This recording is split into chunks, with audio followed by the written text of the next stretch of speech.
ಮೂರನೇ ಬಾರಿ ಪ್ರಧಾನಿಯಾಗಿ ನಮೋ ಪಟ್ಟಾಭಿಷೇಕ. ಸಂಜೆ 7:15ಕ್ಕೆ ಪ್ರಧಾನಿಯಾಗಿ ಮೋದಿ ಪದಗ್ರಹಣ.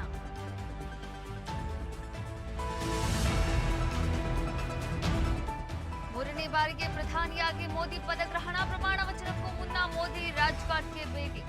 ಮಹಾತ್ಮ ಗಾಂಧಿ ಸಮಾಧಿಗೆ ನಮನ ಸಲ್ಲಿಸಿದ ಮೋದಿ.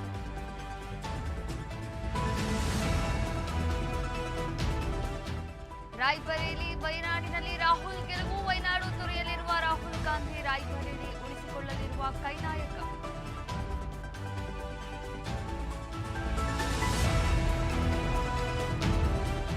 ಚಿಕ್ಕಬಳ್ಳಾಪುರದಲ್ಲಿ ಅರಣ್ಯ ಪಾಲಕನ ಮೇಲೆ ಹಿಗ್ಗಾಮುಗ್ಗಾ ಹಲ್ಲೆ. ಗಾಂಜಾ ಕೇಸ್ನಲ್ಲಿ ವಾರ್ನಿಂಗ್ ಕೊಟ್ಟಿದ್ದಂತಹ ಪೇದೆ.